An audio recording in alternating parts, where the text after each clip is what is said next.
Hola, buenas tardes a todos y todas.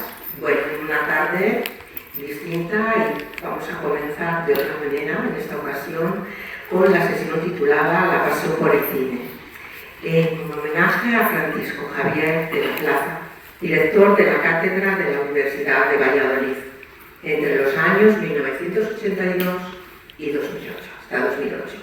Tras su jubilación, él siguió vinculado a dicha cátedra como director honorífico hasta que nos dejó en mayo del 2023. Para hablarnos del profesor Plaza, de su trayectoria profesional y sobre todo de sus vivencias en relación con el cine, se encuentra con nosotros Marina Caballero.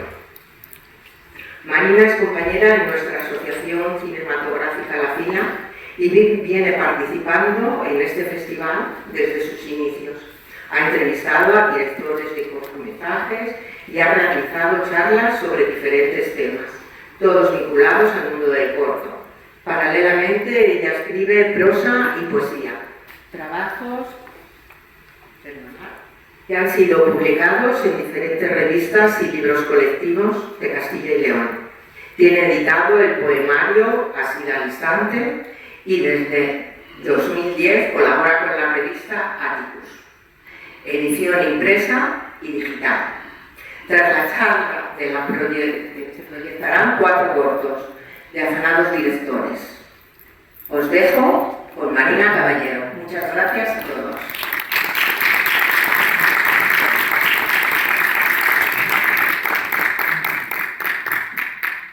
Hola, buenas tardes. Ante todo, gracias a ti, Pilar, ya se nos va, que es una gran compañera de la asociación y una gran colaboradora en el festival también. Y buenas tardes a todos ustedes, por supuesto.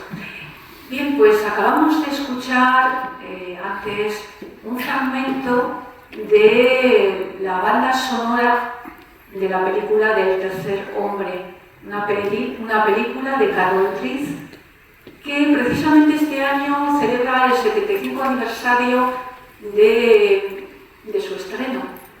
Una película interpretada por Orson Welles junto a Joseph Cotten y Alida Valli. Esta película para Francisco Javier de la Plaza va a ser muy importante porque es la película que más veces y con más gusto vio a lo largo de su vida. Escuchó a sus hermanos mayores hablar de lo interesante que era y es verdad que tuvo que esperar un poco para poder ir a verla, y aunque él no entendía para nada la historia en sí, pero quedó prendado pues, de esa Viena dividida en sectores por la noche, el efecto de luces y sombras, las alcantarillas, la música de Anton Karas, por supuesto, la cita a la que acabamos de oír que sonaba. Y siempre le parecía una película magnífica, sobre todo a partir del momento en que sale y aparece Orson Welles, porque era su actor, su director de cabecera. Y también el final le parecía muy hermoso. Es verdad que es uno de los finales quizá mejores de la historia del cine. A Francisco Javier le empezó a interesar mucho el cine desde pequeño y iba a las localidades más baratas, las localidades de Paraíso, en los cines estos tipo teatro, con muchos pisos que nosotros hemos conocido también, claro. Esas otras salas nuevas, lo más barato eran las filas que estaban pues justo enfrente de la pantalla, entonces todo se veía anamórfico y gigantesco. Él decía que había que poner la cabeza hacia atrás, claro, para poder verlas. Y muchas veces eran sesiones dobles. En aquella época no importaba tanto ver el final, primero de una película, y tener que esperar después ver otra, pues los antecedentes de esa película primera, porque no es como ahora, que no quieres que te cuenten el final, es que no había otra solución más que pues, esperar a que llegara el momento de enterarte de qué iba la película en cuestión. Y también tuvo ocasión de ir a Madrid, de pequeño, porque hubo estrenos de películas en Cinemascope, y además tenía lugar en lo que ella te llamaba palacios, Palacio de la Prensa, con esos telones de terciopelo y ese otro telón más finito de gasa que se alzaba cuando iba a empezar la película. Sonaba también una música pues, muy poderosa, pero y luego los recuadros de luz se iban apagando en torno a la pantalla hasta que se oscurecía todo por completo y entonces empezaba pues, la película y se quedaban todos electrizados. Pero Francisco Javier no era solo un hombre pues, como cualquier aficionado al cine, pues, con esa curiosidad normal de ver películas, sino que lo que él quería también era, desde una curiosidad profunda, aprender sobre cine. Y esto, claro, tenía que ser leyendo libros. Antes no he dicho que en la época pues, de muy jovencito, como él decía, pues claro, el cine era posiblemente el medio de distracción más habitual, porque no había tantas formas de distraerse como ahora. Entonces el cine era como un universo al que asomarse y lo pasaban muy bien viendo películas. Pero como ya estaba diciendo, él va a comenzar a leer y se compra la historia del cine de Chabrol. Él se familiariza con la terminología, además le gusta pues, reflexionar y por supuesto compartir con otras personas, con otros jóvenes, pues esa afición al cine. Era verdadera pasión. Y claro, sucede algo cuando en esos libros, no es la época actual, claro, eran artículos muy pequeños dedicados a los grandes del cine. Y a lo mejor de la película solo se veía un pequeño recuadro que era pues, la copia de la fotografía de un fotograma. Entonces se veía todo ahí borroso y sí, eran maravillosos, pero él decía, ¿cuándo vamos a ver esto? Porque eran películas como Metrópolis, Intolerancia, El acorazado Potencia. Claro, luego más adelante, dentro de los círculos universitarios y también, pues, si había una ocasión especial para proyectarlo, pues tenías ocasión de ver las películas, pero él, claro, decía que era muy difícil en aquella época. Es verdad que luego se alegró de que surgieran las plataformas, porque aunque sí que era una sobredosis de películas, pero es verdad que tenías acceso y podías ir a una filmoteca y podías ir a una biblioteca, en fin, que ahora podemos ver de todo, a veces demasiado, pero él confiaba en que de todas formas siempre las cosas irían para bien. Estamos en una etapa en que es adolescente, en que es joven, y tenemos que retroceder un poco al final de la Segunda Guerra Mundial, porque ese estado de tristeza, de un poco pues, de desesperanza, pues provoca diferentes corrientes. Y una de las corrientes de la que vamos a hablar ahora, que es la que nos interesa, es ese relanzamiento de la religiosidad. Surgen pues, libros, obras literarias, y hay obras también fílmicas, que el tema es sobre todo religioso. Él se acordaba en cierta ocasión de Stromboli, una película en la que ella pues, se convierte, en cierto modo, va a cambiar, ¿no? Y luego de otra película que es así, que es posterior, ya era en 1987, que es bastante interesante y que además se puede ver en internet con un Gerard Depardieu muy joven, un sacerdote muy atormentado, que es, a ver si me acuerdo, Bajo el Sol de Satán, la traducción literal, que es de Piela, un Maurice Piela, un director, y es una película pues, que él consideraba muy dogmática y sobre todo de una alta calidad intelectual.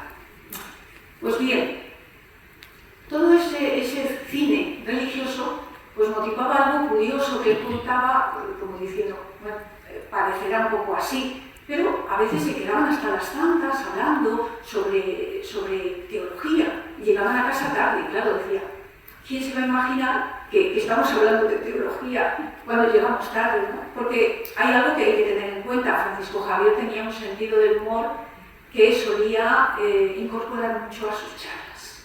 Y entonces yo es lo que voy a hacer también un poco, pues entre toda la seriedad, pero intercalar alguna cosa pues, que tiene su gracia, ¿no? Entonces hay ese movimiento religioso que luego se va a difuminar. Ocurre lo siguiente, porque la Iglesia en un principio, desde los púlpitos, exhortaba a no ver cine, porque eran películas inmorales. Pero luego se da cuenta de que al decir esto, la gente va más al cine, por la curiosidad de decir, a ver, ¿de qué va esa película? Y entonces cambia de conducta, digamos, de táctica, y decide formar pues, en películas religiosas que no atenten pues, al espíritu, ¿no? De alguna manera, con algo pecaminoso. Y ahí me encanta a mí esta vivencia de Francisco Javier, que tiene lugar en un cineclub de los jesuitas en Madrid. Él estaba estudiando ingeniería agrónoma por el tema de que su padre pues, era un deseo que tenía, pero se apuntaba a todo lo que tenía que ver con cine. Y entonces pues va a ver una película que se llama Los Jueves de Berlanga. Dice que fue una experiencia súper divertida, porque Berlanga se reía de todo, de sí mismo, decía que la película no estaba mal, pero que todo el mérito lo tenía la censura, porque había hecho tanta criba en el texto que realmente había escrito el guión definitivo, lo había escrito él. Y fue una experiencia pues muy interesante. Bien, nacen los cineclubs efectivamente, ya estaba aludiendo a ellos, y ¿dónde? Pues en colegios de monjas y de frailes, sacerdotes, naturalmente se tienen que formar porque nadie sabía de cine, como mucho pues eso era un espectáculo. Y hay un tema pues que también está ahí, que es el hecho del turismo. ¿Qué ocurre? Pues que venía mucha gente a Valladolid a ver las procesiones de Semana Santa, por esas esculturas tan relevantes, y luego también había una gran tradición, ¿no? religiosa. A veces en Sábado de Gloria se proyectaba una película religiosa, porque el cine en la Semana Santa estaba prohibido. Entonces se considera de que, bueno, pues una forma de atraer más gente es pues, crear una semana de cine religioso, que luego irá evolucionando. A la vez, estas proyecciones iban acompañadas, lógicamente, pues, de charlas, debates, que tenían lugar en la universidad. Se van a reunir personas pues, ya con unos conocimientos que pueden debatir, y lo que en principio es una asignatura de vanguardias artísticas y cine, después se va a convertir en una institución, porque entienden que tiene que haber una institución donde se pueda aprender cine y que luego también va a apoyar a esa semana, iba a decir, pues a ese festival, a esa semana de cine religioso que irá evolucionando hasta convertirse en lo que actualmente conocemos. Pero Francisco Javier, yo iba a hablar primero de una figura que tiene su importancia, pero que está ligada también, claro, a Francisco Javier de la Plaza, que es el padre Stelling. El padre Stelling será el que coordine los primeros cursos, ciclos, seminarios que tienen lugar en la Cátedra de Cine. Una cátedra que nace un poquito, pues, imitando otra cátedra que había en Italia. Y ella toma el nombre, pero evidentemente la nuestra, la que sentimos como nuestra, tiene su personalidad aquí en España, pero que tenemos que darnos cuenta de la importancia que tiene. Es que no es algo que haya en todas partes. Pues bien, Francisco Javier de la Plaza, que ya estaba como profesor auxiliar en la Cátedra de Historia del Arte, pues va pronto a colaborar, claro, con la cátedra de cine que se funda en 1962. Va a haber una serie de predecesores, otros directores, para los que siempre él va a tener unas buenas palabras, teniendo en cuenta esas mejoras que tuvieron lugar pues, poco a poco, ¿no? Aunque siempre había el problema de que no se disponía de las suficientes ayudas económicas necesarias, ¿no? Y ahí que la cátedra, como decía Francisco Javier, fluctúa pero no se hunde. Y creo que es algo muy importante, que no se hunda. Pues bien, Francisco Javier establece un trato con el padre Stelli, le encantaba conversar con él, hablar con los otros profesores, y obtiene la plaza de catedrático en Murcia, permanece allí 2 años y regresa. Regresa ya a Valladolid. Y sucede que el padre Stelli, que junto con Cándido llevaba el Teatro Valladolid y fue secretario de la cátedra. Falleció de repente, creo, en un momento, una situación que ocurrió, y entonces a Francisco Javier de la Plaza le ofrecieron la posibilidad de que fuera director de la cátedra, y aceptó porque le encantaba el cine, eso era evidente. A partir de ese momento él decía que ya se había quedado sin vacaciones, bueno, las vacaciones en agosto, pero que no le importaba, porque es que eran unas experiencias muy maravillosas. Me voy a acordar porque es que hay un libro del Bosque Animado de Fernández Flórez, de Venceslao Fernández Flórez, pues esos árboles que están ahí quietos, él se comparaba un poco con esos árboles. Él estaba ahí, veía cómo pasaban las nubes, cómo pasaban los pájaros, él en su sitio, y los profesores iban y venían. Siempre trataron de que fueran de todo tipo de tendencias. De hecho, él afirmaba que a partir del momento que él es director de la cátedra, que le era posible, por supuesto, pues trataba de que estuvieran presentes todo tipo de metodologías, pues para que los alumnos tuvieran también un poco la posibilidad de elección, de decir esto me va más o esto me va menos. Y pues lógicamente él no estaba solo, claro, tenía a Carmen como secretaria, había pues otras personas como Ángel, en fin, otras personas que tenían sus cometidos allí. Para él, la estancia en la cátedra fue pues recoger una cosecha de una vida dedicada al cine. Porque efectivamente es que conocía a muchas personas y él siempre, sobre todo por encima de luego pues, alguna broma o alguna cosa que yo voy a contar, evidentemente lo principal era pues lo que aprendía de ellos y la admiración que sentía por esas personas, pues que eran, la mayor parte, bueno, era parte del profesorado, lógico, pero también eran directores del cine, los que venían y presentaban, se hablaba de sus películas. Y bien, pues vamos a citar algunos, porque a Francisco Javier le cayó muy bien Mario Camus. ¿Por qué? Pues porque tenía una cultura literaria inmensa. No ya porque hubiera adaptado películas, La Carmena, Los Santos Inocentes, sino porque realmente había leído mucha variedad de... O sea, eran lecturas muy amplias y eso le encantó. Y como se retrasó el viaje con unos problemas, pues entonces aprovechó para poder charlar más tiempo con él. No lo volví a ver, pero nunca lo olvidó. Ahora nos vamos a acordar de otra persona, José Luis Borao, que para él era, para Francisco Javier, para Plaza, era una persona muy trabajadora, al que debemos mucho, que fue director de la Academia de las Artes Cinematográficas en ese momento, era un hombre pues, muy sintetizador, se puede decir, y tenía esa película que es Furtivos. Y aquí viene una doble anécdota, o sea, por una parte, Fernando Méndez Leite en un momento dado había dicho hay películas que hay que verlas desde un reclinatorio. Y claro, él pensó, pues es que en casa un reclinatorio, más bien lo que tenemos es un sofá. Pero bueno, el hecho es que luego, pensando en ello, pues efectivamente le parecía que Furtivos tenía mucha fuerza, era muy densa y que bien que se merecía estar en un reclinatorio pues viéndola. Tuvo sí, una situación que no sucedió en la cátedra de cine. Fue en invierno.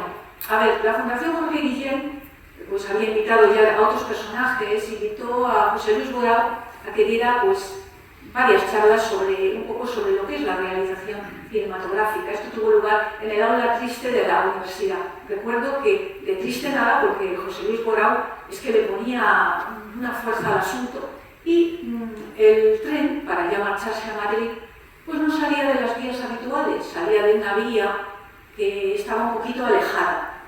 Entonces, claro, Laza le dijo, pues mira, con el frío que hace, el viento que hace, mejor que nos vayamos a la cantina, como se llamara entonces, un café de la estación, y allí que nos avisen, claro. Y Borao dijo que no, porque le gustaba estar a la hora siempre en todo lo que ocurría. Y entonces, pues él quería esperar allí a que pusieran el tren. Y dice, ¿y si no avisan? Dice, no, nos avisarían, ¿no? Nos avisarán. Pues no cedió. Y ahí estuvieron al aire, pues aguantando el airecito, porque ese año, la verdad es que aquí ahora no sé, pero entonces sí que hacía frío a primeros de año. De ese año ya hace bastante tiempo. Luego surgían otro tipo de problemas lógicamente técnicos. José Luis Guerín, para Francisco Javier, era una persona súper inteligente, era genial, era brillante. Claro, había concebido la película de una manera. ¿Y qué pasa? Pues que la cátedra de cine, pues a pesar de que fue mejorando sus instalaciones, no tenía los medios como para proyectar una película como antigua, encuadrada, como la del cine mudo. Y entonces hubo que solicitar a unos minicines pues, que les prestaran una sala para poder proyectar esa película. Y también el sistema de sonido, que quería que estuviera por todo el espacio. Pues esas eran un poco esas cosas que pasaban y que eran normales y que él pues, no olvidó. Como tampoco olvidó, y aquí ya le parecía una historia triste, a Juan Antonio Bardem. Sí, porque en la época de la adolescencia de Francisco Javier de la Plaza, Juan Antonio Bardem era una persona muy reconocida, con muchos premios. Tenemos que acordarnos de Muerte del Ciclista, Cómicos, Plaza Mayor. Claro, unas películas pues, que tuvieron mucho impacto. Y sin embargo, fue como un declive que parece que también era personal. Lo cierto es que ocurrió que estando, claro, como director de la cátedra en el Festival de Cine, allí Francisco Javier, pues estaba en un palco con otras personas y entonces le vio pues, que no tenía lugar de donde sentarse, le habían dejado entrar, pero no le habían dado entrada o por lo menos él no encontraba sitio. Entonces, muy amablemente, pues con esa elegancia que le personalizaba, pues dijo que le invitó a que se invitara pues, a él y a las personas que estuvieran en el palco. Y no me voy a olvidar también de mujeres que estuvieron, por ejemplo, Pilar Miró. A Pilar Miró, perdón, es que pues la admiraba muchísimo, porque sobre todo esa sinceridad suya, ese coraje, yo creo que le cautivó. Y es verdad que ella, pues después de la película, le hacían preguntas y en un principio no contestaba, pero luego, ya con más pues, meditando, ¿no? La respuesta dijo lo que le parecía.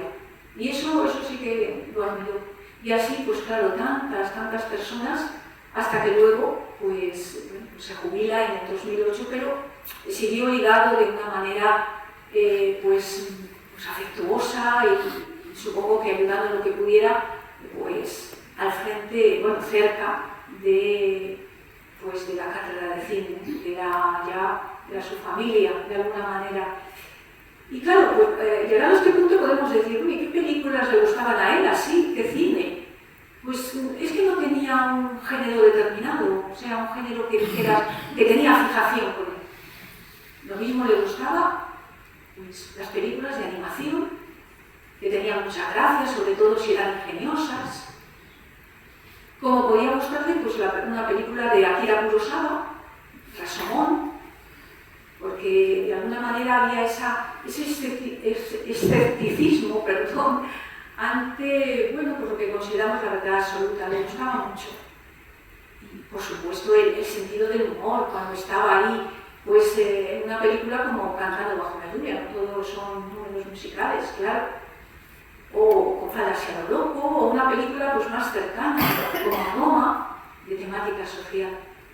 Para él era muy importante que las películas pues estuvieran cuidadas, que las imágenes, lo que sucedía, que hubiera, fuera evidente algo de lo que sucedía en las imágenes, que las imágenes no estuvieran simplemente puestas porque sí, y que hubiera plasticidad. No le gustaba tanto la película que se nota demasiado la trama. Eso no le iba tanto. Y cuando le gustaba, pues no le importaba verlas muchas veces, incluso repasar planos. Era un disfrute para él. No hay tantos textos suyos, pero sí que les hay interesantes, ¿no? Por ejemplo, dentro de Cuadernos Cinematográficos, que es una revista o una publicación, ¿no?, de la Cátedra de Cine hace años, pues hay algunos artículos, como por ejemplo el del final de Gritos y Susurros, de Bergman, o sobre Teorema, de Pasolini, o sobre La sombra, esa sombra inmóvil del que va a morir, que son unas secuencias que se repiten un poco en alguna película de Orson Welles, ¿no? Esa imagen, esa sombra que se detiene aunque el personaje sigue caminando. Esas cosas a él le atraían mucho, le atrapaban. Y también pues El reflejo infinito, en el que analiza el tema de los espejos, otro tema también para él interesante reflexionar sobre él, de la película de Ciudadano Kane. Ese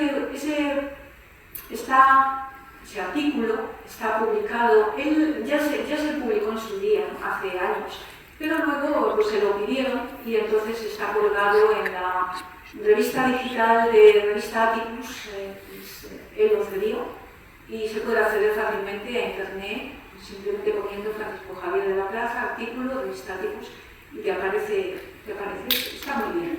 Y bien, pues escribió otro artículo, que es al que me voy a referir brevemente, y que se llama El cine como una vez.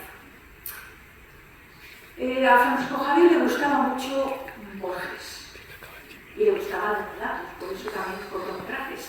Y por eso yo no he dicho algo que pasaba, y es que sí, en verano estaba aquí, pero luego el resto del año pues era solicitado por instituciones, fundaciones, universidades, y entonces pues realmente era un ir y venir, porque todo el mundo quería escuchar lo que él decía, ¿no? Entonces, pues era una vida pues como muy fecunda. Yo pienso que sí, a veces a lo mejor, pues no sé, podría estar cansado, pero la vivió intensamente, pienso yo. Volvemos a la Aleph. ¿Qué es el Aleph? Pues el Aleph, que es un relato de Borges, podemos decir que es la primera letra del alfabeto hebreo, pero esto pues no me interesa en el tema. Yo solamente voy a decir que Borges lo cuenta como si fuera él el protagonista, y en ese relato pues él ha perdido a su amada, que ha muerto, y todos los años por el cumpleaños pues va a la casa del padre y del primo hermano para pues consolarse de alguna manera viendo las fotos de ella. En un momento dado, pues el primo, este primo hermano, le llama y le dice que la casa la van a demoler y que tiene que ver algo que está en el sótano del comedor. A Borges le parece que no es una cosa tan interesante, o en todo caso no se lo cree mucho, pero al final accede, y cuando abre los ojos después de seguir las instrucciones que le han dado, se encuentra con el Aleph. ¿Y qué es el Aleph? Pues para Borges, bien lo soñó, bien lo imaginó, claro está, era un objeto, era como una esfera de 2 a 3 centímetros, tornasolada, ¿cómo diría yo? Pues que con un fulgor intolerable, esto que ya no aguantas tanta luz, ¿no? Donde cada cosa se veía desde todos los puntos y eran muchas cosas a la vez. Pero Francisco Javier pues lo define simplemente diciendo que el Aleph lo que hace es memorizar y mostrar lo que acontece en cualquier lugar o en cualquier tiempo. Y claro, ¿qué es el cine? En realidad el cine, pues ¿qué muestra? ¿Qué nos muestra a los espectadores? Dolor, sentimientos diversos, viajes, conflictos, personajes, todo tipo de... Y además, claro, lo hace desde los distintos formas de mirar, de formas de pensar de directores y guionistas de cine, claro. O sea, y que además se va intensificando, porque es un universo que cada vez pues, hay más ideas y más obras. Esto es abreviarlo bastante, porque claro, él escribe un artículo, pero yo antes ya de presentar, de presentar los cortometrajes y hablar un poco de ellos, pues sí que quería, si lo localizo, leer lo que para él era el cine. El cine se abre hacia el mundo entero, en todas sus dimensiones, y también a nuestros abismos interiores. Y añadía, el cine es un estímulo para que el espectador construya su discurso personal en función de sus experiencias y recuerdos. Bien, pues vamos a él, como era cine, los cortos también le gustaban. Eso sí, que fueran concisos, que atraparan la atención del espectador, lógico también. Y estuvo en festivales de cortometrajes y de nuestro, y también de una charla, y fue jurado. Bien, pues voy a hablar un poquito de esos cortometrajes. En primer lugar vamos a ver El borracho, que es un corto de 1962, es un trabajo de fin de curso de Mario Camus, del que antes hablaba. Ahí se estrena como director, él era guionista y adapta un cuento suyo. El borracho no tiene nombre, el personaje, porque de alguna manera pues, representa a ese colectivo con una gran problemática social. A Mario Camus le interesaba que se viera esa miseria, esa tristeza, esos seres pues perdedores, porque él dice que es una historia de perdedores y se duele al decirlo, pero perdedores son también los que desprecian a esta persona alcoholizada y que viven en un suburbio donde no hay agua corriente en algunas casas. Es una España, es España. El suelo sin asfaltar, lleno de charcos y casas hechas pues, con restos de agua. Bien, el segundo cortometraje es, si no me olvido lo voy a traducir en castellano, Corazones del tiempo, de 1934, de Orson Welles. Orson Welles comienza pues, a utilizar una cámara de 16 milímetros con un compañero y tiene 19 años. Pero este cortometraje, realmente, él dijo claramente que no tenía ningún significado. Sí, es surrealista, pero él lo que pretendía era hacer una parodia de una película de Jean Cocteau que se titula La sangre del poeta, de 1930, o sea, claro, era anterior. Y en esta película que no, bueno, lo que vean y lo que les parezca, pues aparece él encarnando la muerte y su mujer, que era Virginia Nicholson, si no recuerdo mal, aparece maquillada como una anciana que se balancea sobre una cámara. El tercer cortometraje dura muy poquito, así que ¿qué vamos a contar de él? Pero es de George Lucas, es Freiheit, que es libertad. Creo que es de 1966 y también es un proyecto fin de carrera. Lo que sí que quiero contar de George Lucas es que fue una persona que, muy atraída por todo lo relacionado con los coches, con el automovilismo, las carreras. Tuvo un accidente y estuvo a punto de morir. Y dio un cambio. Y empezó pues, a estudiar sociología, literatura, etc. Y también, pues claro, en la escuela que había en una universidad llamada de California del Sur, pues allí empieza a hacer pues esos cortos. Y nada, el personaje está en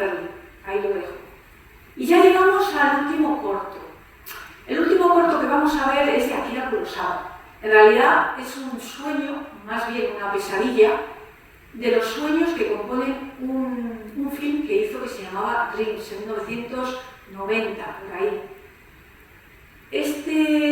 Aquí lo que pretendía él pues era un poco esa relación del hombre con la muerte, con la espiritualidad, con la infancia, etcétera, y con el arte.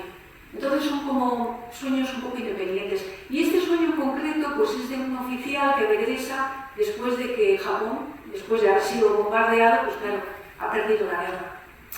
Se va a internar en un túnel y ahí va a tener unos encuentros un poco terribles, sí.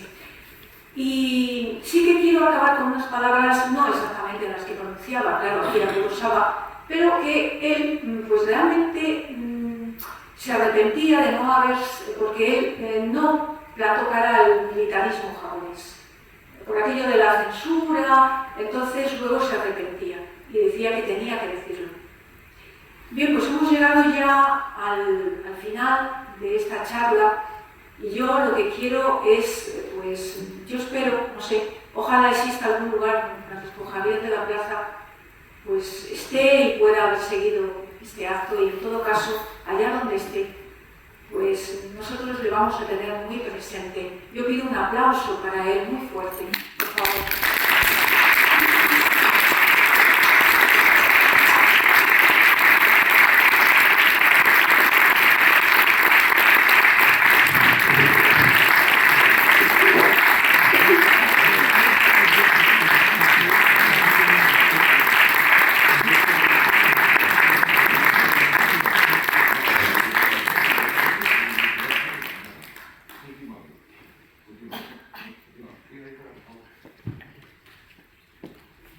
Siempre nuestro pintor Manuel Sierra, que nos ha hecho un dibujo para